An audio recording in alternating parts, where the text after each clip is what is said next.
CMR Shopping Mall, one-stop destination for festive fashion. Lucky winner మీరేనేమో చూసుకోండి మళ్ళా.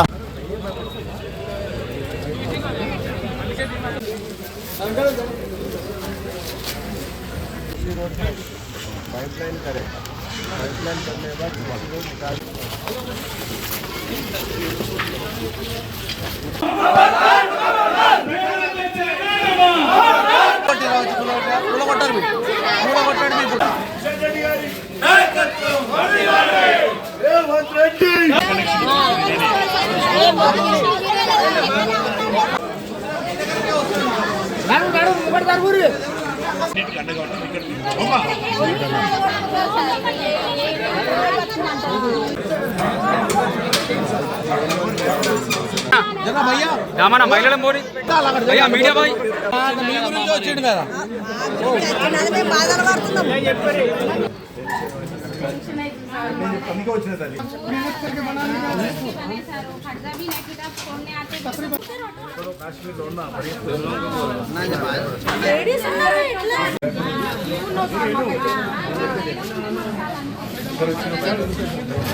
మూసీ సుందరీకరణ పేరుతోటి మూసీ పారివాక ప్రాంతంలో ఉన్నటువంటి ఈ పేదల ఇల్లు కొలగొట్టాలనేటువంటి కుట్ర చేస్తా ఉంది.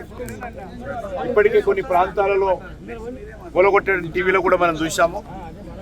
నేను ఒకటే మనం చేస్తా ఉన్నాను, మీరెవరు కూడా ప్రభుత్వం ఇచ్చినటువంటి ఇల్లు కావు, ప్రభుత్వం ఇచ్చినటువంటి భూమి కాదు ఇది.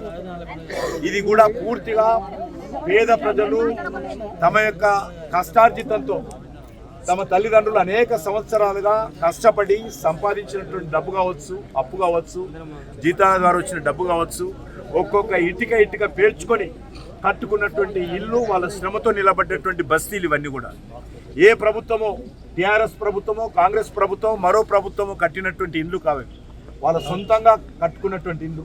ఈ ఇల్లు కొలగొట్టేటువంటి అధికారము, కూల్చేటువంటి అధికారము ఏ ప్రభుత్వానికి కూడా లేదు.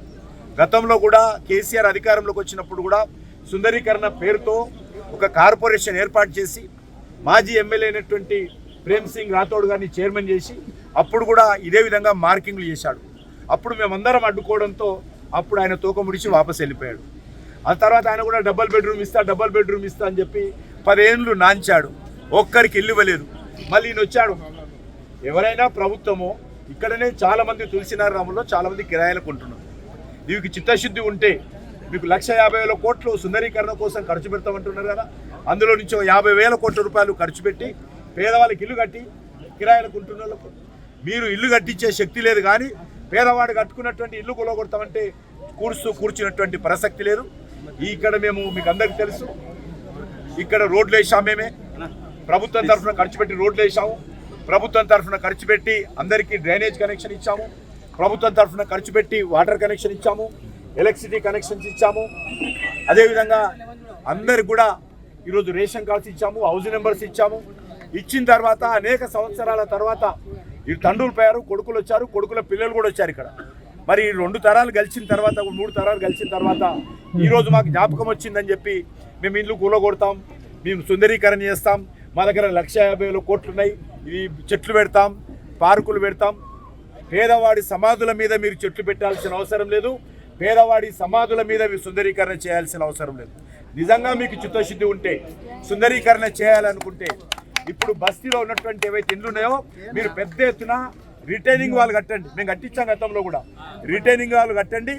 ఎవరికి ఏ ఇబ్బంది ఉండదు, ఉన్నటువంటి నీళ్లు పోతాయి, ఉన్న దాంట్లో సుందరీకరణ చేయండి.